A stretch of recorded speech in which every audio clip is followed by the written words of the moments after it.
Merhabalar arkadaşlar, merhabalar. Ben Ozan Kurtbay, sayın VIP üyeler. Ben Ozan Kurtbay, günlük tarot yorumlarına hepiniz hoş geldiniz. Arkadaşlar bugün Ay Yengeç Burcu'nda 4 numaralı evde ve yeni ay aşamasına giriyoruz ve gümbür gümbür o yeni aşamasında ilerleyeceğiz. Şimdi bu yeni ay aşamasının yarın bize neler getireceğini tarot dili ile matematiksel olarak gözden geçireceğiz.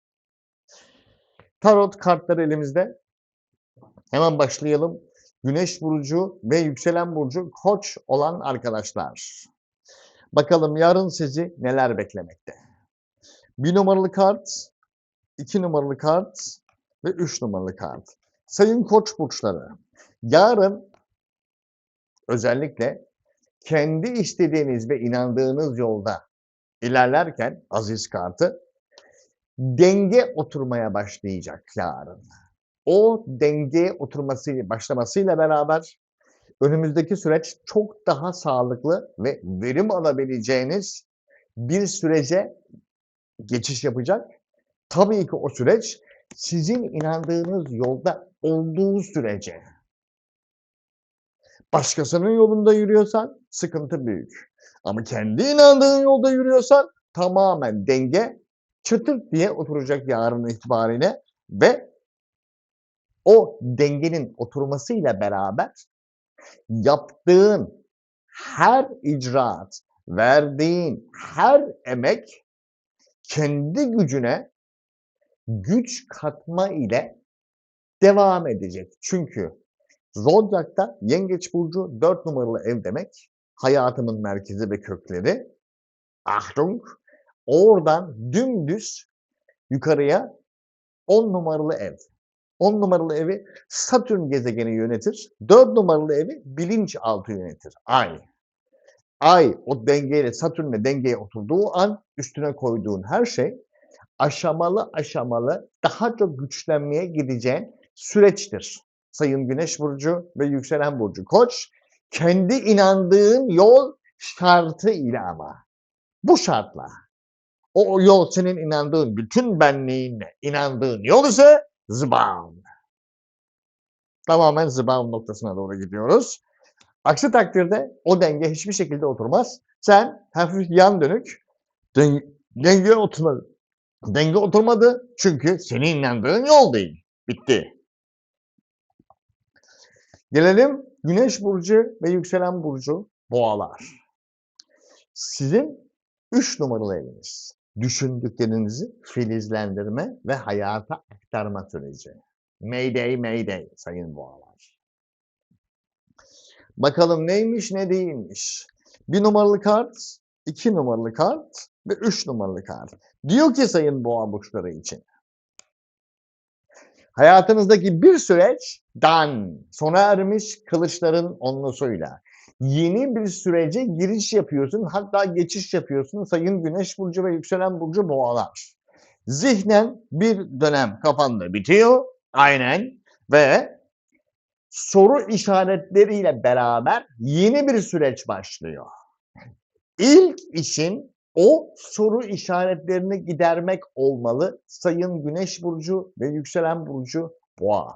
Aksi takdirde huzursuzluğun gitmez, yapacağından da bir şey anlamazsın. Otomatik olarak değer katsayını düşürürsün. Mayday, mayday.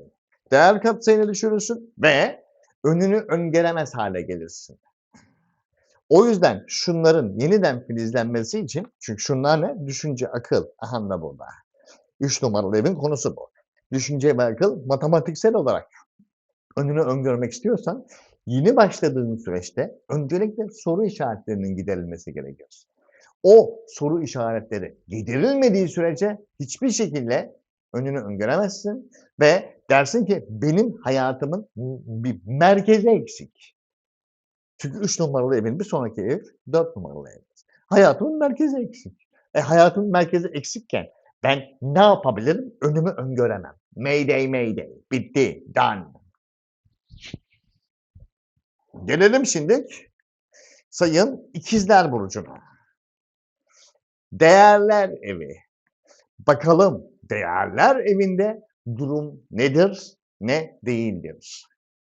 1 numaralı kart, 2 numaralı kart ve 3 numaralı kart. Değerler evinde sayın ikizler, bir süredir aldığınız haberlerle beraber hayatınızın konfor alanını yani değersel özelliğini daha köklü ve daha üst makamlara taşıma fırsatları buldunuz. Achtung! Ve şimdiki süreç sen bu süreci ne şekilde götüreceksin, ne tarafa götüreceksin sen bu değeri? That is the question. Ermiş kartı öyle diyor. Ne şekilde götüreceksin, hangi matematikle götüreceksin ve nereye götüreceksin? Bu haberlerle beraber aldığın bu. Hangi aşamada nerede olacaksın? Hangi zirvede? İşte onu soruyor arkadaşım. Onu soruyor.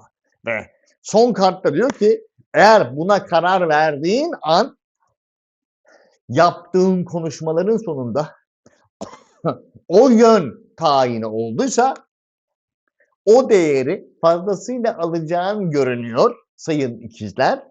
O sebepten bu aşamanın geçilmesi oldukça önemli. Aksi takdirde dönen bir değerin varlığından söz edemeyiz. O yüzden o yönü bulacaksın, o değeri alacaksın, o yönü tayin etmek zorundasın, o yönü belirlemek zorundasın sayın ikizler. Çünkü o yön değerlerinin sana katma değer getireceği yön. Oraya gidip long diye oturtacaksın ve oradan değeri çıkaracaksın kardeşim. Bu kadar basit, net yani. Gelelim şimdi Güneş burcu ve yükselen burcu yengeçler. Sizin 1 numaralı eviniz. Olasılıklar evi. Ermiş kartı gibi bir şey. Olasılıklar evi. Nereden, ne taraftan, neyi, ne şekilde elde edebiliriz sayın yengeçler? 1 numaralı kart, 2 numaralı kart ve 3 numaralı kart. Der ki sayın yengeç burçları için. Daha önceden yaptığın olayların döngüsünün sana geri geldiği. Çünkü 1 numaralı evine hayatımızı yükselen burç diye geçer. Hayatta olayları karşıladığımız nokta. Sen daha önce bir şey yapmışsındır. Onun sana dönüşü gelir.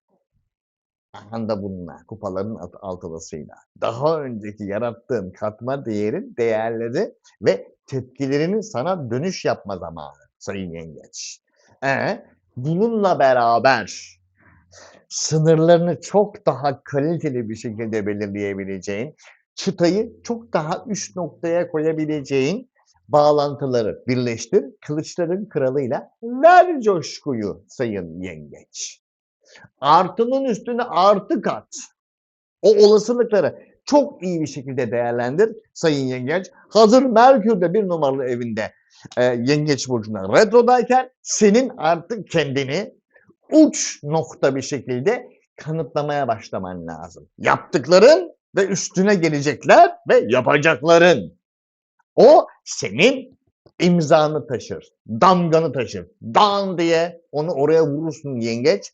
Bu süreç sırf kendin için yapacaksın. Çıtayı kaldıracaksın ve diyeceksin ki bunu ben yaptım. Bitti. Nokta. Game over. Kim ne derse desin. Done. Sayın yengeç.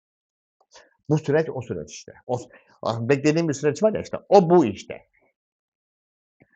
Gelelim şimdi aslan burçlarına.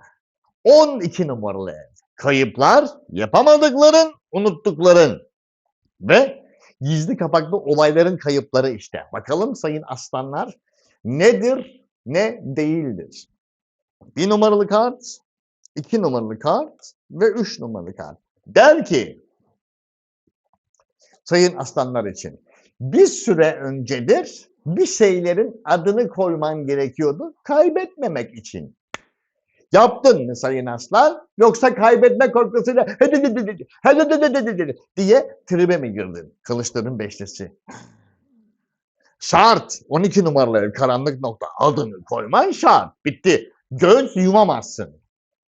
Ve orada şu anda o kısımda uzlaşmacı tavırlarla bak şu olay o zaman git uzlaş. İşte şimdi o zaman git uzlaş ve şartlarını masaya koy. Zamanında bunlar oldu. Ben bunu kabul etmiyorum. Bunu istiyorum bu şartlarda. Done.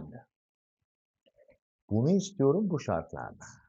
O sınırı oraya çizmek zorundasın Sayın Aslan.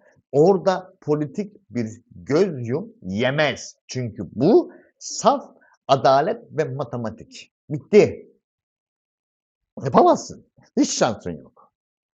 O sebepten dolayı neyi ne şekilde gözden çıkaracağına, neye ne şekilde uzlaşacağına ve neye hangi sınırları çizeceğine dikkat etmen gerekiyor Sayın Aslan. Bu süreç o süreç.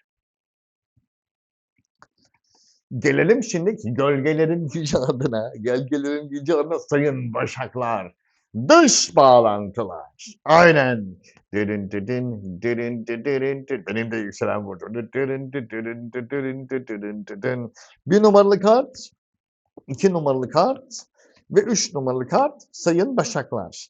Ne diyormuş?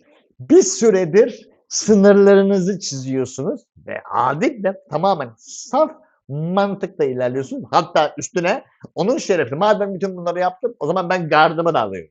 Aynen bu. Bir süredir bu olaylaydınız. Aynen. Ve şimdi bununla beraber hazır 4 numaralı eve girmişken olay, dış bağlantılarını aldın. O zaman sen bunu tamamen kendi inisiyatifine ve avantajlarına doğru çevireceksin Sayın Başak. Başka matematiksel bir olasılık yok zaten. O yüzden bunu yapmak zorundasın. Bunu kendi inisiyatifine doğru çevireceksin.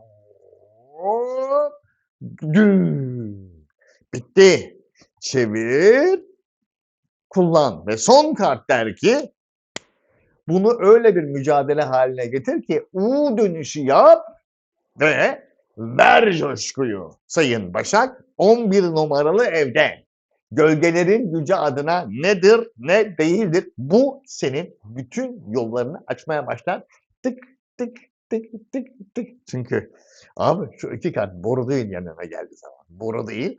Bütün sıkışmış kanalları açar ve der ki ver coşkuyu. Madem beni kullandın o zaman hakkımı ver.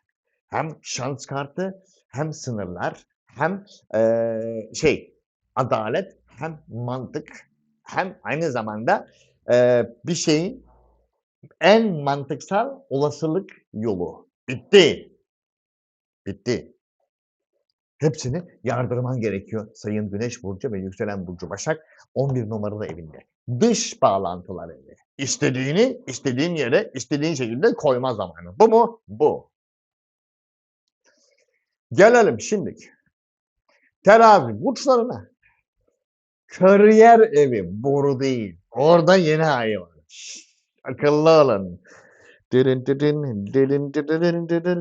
Bir numaralı kart, 2 numaralı kart ve 3 numara. Ne diyormuş sayın teraziler? Bir numaralı kart der ki bir süredir olasılıkları değerlendirmekle meşguldünüz. Evet onların dibine vurdum.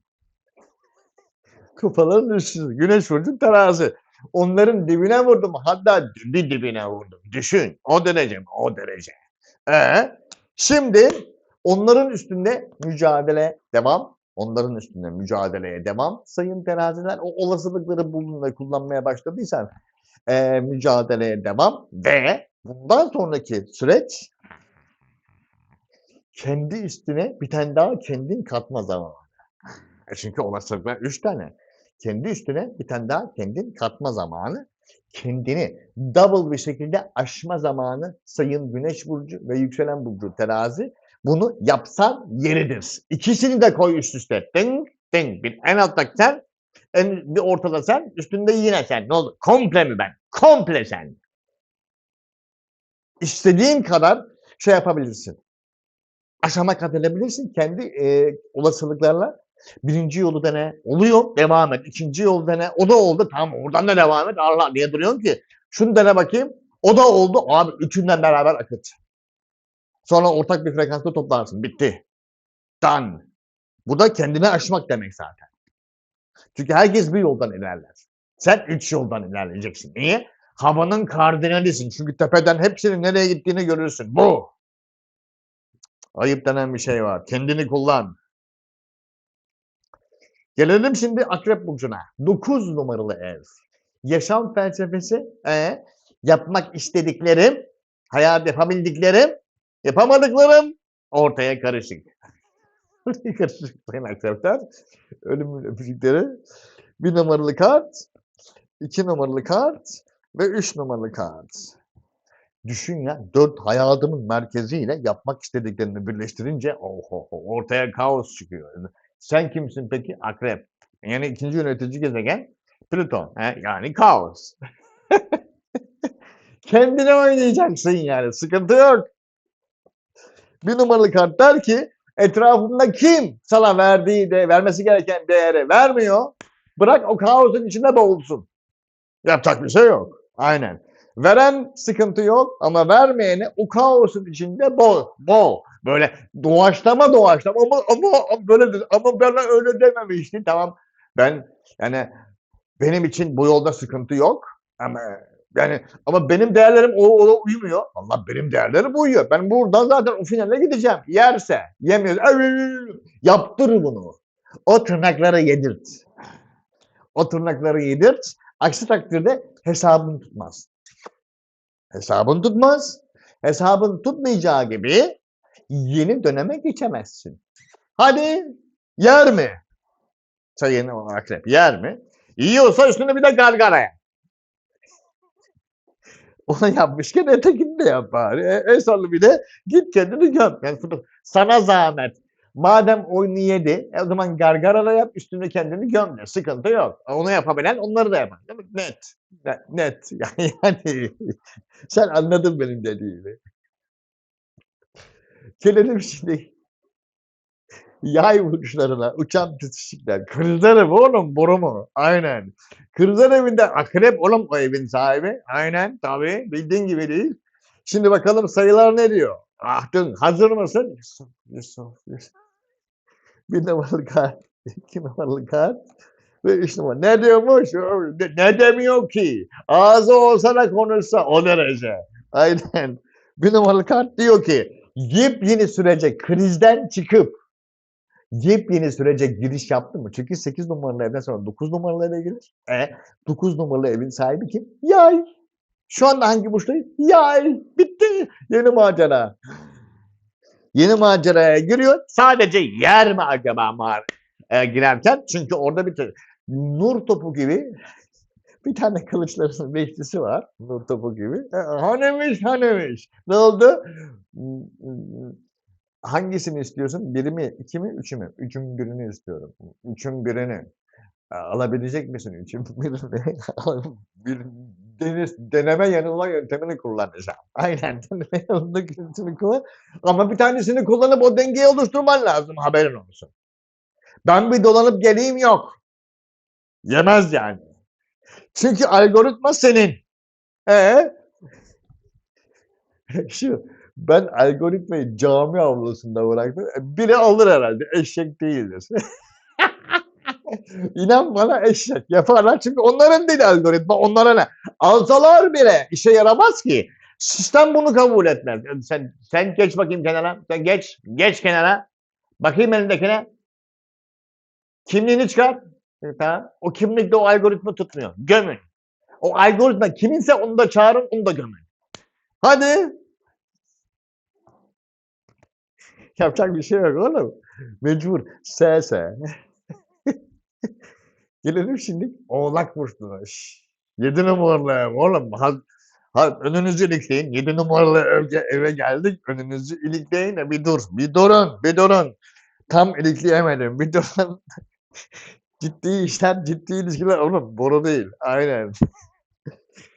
Bakalım şimdi ciddi işler, ciddi ilişkiler evinden ne olacak sayın oğlaklara? Ne oldu? Eşhedü en la ilahe ona artık çok geç kaldım. Ona artık çok geç kaldım. Evet. Kitabını yazsan ne olur şu anda? Yapacak bir şey yok. 1 numaralı kart. Dünyasını değiştirin şunun. Tamam. Ben de salavat getiriyordum ben. Ha. Bu derece olacağını biliyor muydun? Hayır, ben o dünyadan yırtarım diye düşündüm. O yüzden salavat getiriyorum. Okusan da okumasan da gireceksin zaten. Hadi. Hadi. Okusan da okumasan da gireceksin. Dünya değişikliği. Hadi. Sen o dünyaya girene kadar yolda tekerleme halinde salavat getir bence. Yani anca keser çünkü seni. Anca keser seni. Çünkü senin yolda kendine bir içine dönmen lazım çünkü. Kendi bir içine dönmen lazım. Çünkü hiç beklemediğin gibi şeyler yaşayacaksın Sayın o. Hiç beklediğin gibi olmayacak. O yüzden sen şimdiden böyle giderken böyle artık ne kadar inanışı varsa in nomine Patris et Filii Baba, Oğul ve Kutsalı eşhedü enne başka var mı? Ben bu kadarını biliyorum. Yapacak bir şey yok. Ben bu kadarını biliyorum. Ama şimdi birader efendim bırak dağınık kalsın hepsini siktir et. Niye? Hiçbiri işe yaramayacak çünkü. Hiçbir işe yaramayacak çünkü. Orası bambaşka bir yer. Yani orada ne harç var, ne başka şey var. Bambaşka bir dünyaya geçiş yapıyorsun oğlum. Aynen. O ezbere bildiğin hiçbir şey orada artık kalmıyor. Wird nicht existieren. Orada hiç kalmayacak. Tamamen ters U dönüş. Ters U dedi. Yani böyle U değil, şöyle U. Yapacak bir şey yok. Dedik abi, dedik. Ben bunu haftalardır söylüyorum. Ve bundan sonra bir de güneş tutulmasına geçiş yapıyoruz kardeşim. Allah Allah. Tabii yapacak bir şey yok. Sen çarmıha gerilmeyi beklerken cennete girmeyesin. Yani tabii o gerçeklikte cennet diye bir kavram varsa burası için geçerli bir şey. Hadi. Gelelim şimdi kova burçlarına. Kararlar alma, organizasyonları yönetme. Akıllı ol sayın kovalar. 1 numaralı kart, 2 numaralı kart ve 3 numaralı kart. Diyor ki sayın kovalar. Organizasyonlarda abi korksan ne olur, korkmasan ne olur. O organizasyona girdin mi sen bir kere? Girdim. Bitti. Yani kork lan. Boşuna korkacak sivilce. Anladın? Yani bilinçaltı. Boşuna. Şimdiye kadar korktuğuna değdi mi? Hayır. Benim ay vurduğum kadar. Korktuğuma değdi mi? Hayır. Ya yani hem korktum hem yürüdüm. En azından yürümüş. Yürümemiş de olabilirdi. Abi bildiğin gibi değil. Hem korku hem çok yüksek adrenalin. Allah ne verdiyse hepsini bana ekonomik paket haline getirmişler. Bana ekonomik paket haline getirmişler. Aa bak ekonomik paket haline getirmişler sana. Bundan sonrası sürpriz zaten. Bundan sonra daha kötünde gelebilir. Gelmesi mümkün değil. Ben kılıçların dokuzlusunu açtıysam aşmayacağım bir şey yok. O zaman ben son kartı alıştıra açmıyorum. Birden çat diye yapıştırırım. Yapıştır abi. Aynen. Tertemiz. Kılçıksız yapıştır. Bundan sonra daha kötüsü olamaz zaten. Tamam, tam önünü öngörüyor olacaksın. Ne oldu? Şu. Yani vay be. Vay. Olan yaşadıklarıma değdi. Yani bildiğin değmedi. Yani bilmediğin gibi değdi. Ya öyle böyle değil. Hatta o değdi ben irkildim. O değdi ben irkildim. O değdi ben irkildim. Değdi mi değdi. Her tarafıma değdi ya. Allah tabii. Her tarafıma değdi senin haberin yok. Ben değdi mi öbür taraftan. Oğlum ikisi de değdi. Hem geldiğime değdi hem bana değdi. Bildiğin gibi değil. Gelelim şimdi balık burçlarına. Tahmin et hangi ev? Hiç söylemek istemiyorum. Çünkü o evin adını verince balık direkt olarak teslim oluyor. Allah'a mı? Bildiğin gibi değil ya. Flört evi. Tamam. Girmeyelim oraya. Oraya girmeyelim çünkü balık orada kendini kaybediyor. O oluyor. Ne oldu? Yapacak bir şey yok. Balık için flört demek eşittir seks demek. Aynen. 1 numaralı kart, 2 numaralı kart ve 3 numaralı kart. Ne diyormuş sayın balık? Yaratıcılık konusunda neler yapıyorsun? Bir süredir istikrarını koruyamıyor musun? Hayırdır? Seni biri mi kafaladı? Birileri kafalamış seni ya. Aynen kılıçların yedilisi. Birileri senin aklını bulandırmış. Birinin aklını bulandırsa iyi. Hem aklını bulandırmış hem aklını başından almış da gitmiş böyle konu. Diyorum abi. Balığı flörtün kafasından geçirme. Ne oldu? Akıl baştan gidiyor komple be. İçinde kayboluyor. İçinde bak bu kaybolmuş hali. Hem çelinmiş, istikrar gitmiş hem de o adrenalin, libido demek zaten değneklerin kralı. Oho! Balığı unutun. Balık Zodiac'tan balık burcunu çıkarsak mı acaba? Çünkü bugün işte çünkü geri getiremeyeceğiz zaten. Biz silelim en iyisi. Yakışır değil mi? Aynen. Yakışır. Çünkü bu son kartla beraber sittin sene o bir daha iflah olmaz. Bak son karta. Hadi. Kılıçların Beşlisi. Söyledin mi amcalarına geri geleceklerini? Çünkü söylemen gerekiyordu. Benim o anda aklım başımda değil. Nerendeydi aklın? Ya başında değildi delikanlı. Nerendeydi? Bir yerinde olması şart. Aynen. Yok aklımı alıp gittiler. Ah, nereni bıraktılar? Yani bir yerini bıraktılar mı? Komple. Akıl dışındaki hepsi mi gitti? Akılla beraber mi hepsi gitti? İşte ben de anlamadım. O kadar karmaşıktı ki o olay. Çok riskliydi, çok eğlenceliydi. Hem çok korktum, hem sonradan acaba ben kandırıldım mı dedim. İstikrar gitti. Şimdi ama hepsini toparlaman lazım. Hepsini toparlaman lazım. Hepsini toparlayıp somutlaştırman lazım sayın balık. Tamam bir bok yemişsin belli ama şimdi hepsini toparlama vakti sayın balık. Bitti.